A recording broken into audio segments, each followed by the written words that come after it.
মুসলিম শরীফের 6440 নম্বর বর্ণনা قال رسول الله صلى الله عليه وسلم تعرض الأعمال في كل يوم خميس واثنين فيغفر الله عز وجل في ذلك اليوم لكل امرئ لا يشرك بالله شيئا إلا امرأ كانت بينه وبين أخيه شحناء رسول الكريم বলেন تعرض الأعمال في كل يوم خميس প্রত্যেক সপ্তাহের বৃহস্পতিবার আর সোমবার আল্লাহ তাআলার দরবারে মানুষের আমলনামাগুলো পেশ করা হয়। সুবহানাল্লাহ বলেন।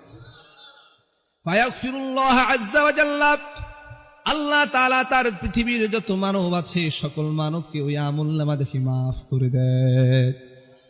তবে দুই ধরনের ব্যক্তি ব্যতীত, লা ইশরিকু বিল্লাহি শাইআ ইল্লা আল মুশরিকিন আও মুশাহিদ, এই যে যারা শিরিক করবে, মুশাহিন, যারা বাইনাহু ওয়া বাইনা আখিহি শাহনাহু, যারা কি করবে, হিংসা করবে। বুঝতে হবে এই হাদিসটি ইল্লাম রাআন কানাত বাইনাহু ওয়া বাইনা আখিহি শাহনাহু, কত মারাত্মক কথা। রাসূল এই জায়গায় বলেন নাই যে যারা শিরিক করে আর নামাজ পড়ে না তাদেরকে মাফ করে না। রাসূল বলে নাই যারা যাকাত আদায় করে না তাদেরকে মাফ করে না। রাসূল এই কথা বলেন নাই যারা হজ আদায় করে না তাদেরকে মাফ করে না। রাসূল এই কথা বলেন নাই যারা জিনা ব্যভিচার করে তাদেরকে মাফ করে না। রাসূল বলেছেন যারা হিংসা বিদ্বেষ পরায়ণ হবে তাদেরকে আল্লাহ তাআলা মাফ করেন। নাউজুবিল্লাহ বলেন না। তাহলে এটি কত ভয়ানক, কত ভয়ানক হবে, খুব মারাত্মক। এই জন্য এই ভয়ানক পাদে পা দেওয়া যাবে, হিংসা করা যাবে। এখন আমি আপনি হিংসুক কিনা এটা বুঝবো কি করে? এটা জানা দরকার আছে না? আমরা সূরা আলে ইমরানের 120 নম্বর আয়াত দেখি।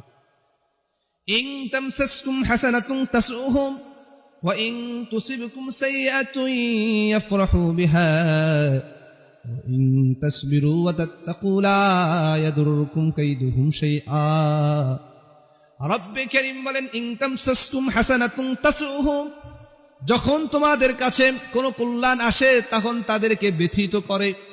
ওয়া ইন তুসিবকুম সাইয়্যাতুন ইয়াফরাহু বিহা, যখন তোমাদের কাছে কোনো অকল্যাণ আসে, খারাপ বিষয় আসে, তখন তারা খুশি হয়ে যায়। দেখবেন আপনার ভাইয়ের যদি ভালো হয়, আপনার কাছে যদি খুশি লাগে, তাহলে আপনি হিংসুক না। তাহলে আপনি কি না? হিংসুক না। আর আপনার ভাইয়ের খারাপ দেখে যদি আপনি খুশি হন, আপনি কি? আপনি কি? ইন তামসাসকুম হাসানাতুন তাসুহুম, এক গ্রুপ থাকবে যারা অন্যের ভালো দেখে ব্যথিত হয়। অন্যের ভালো দেখে কি হয়? ইস, দোকানে এত বিক্রি হয় কেন?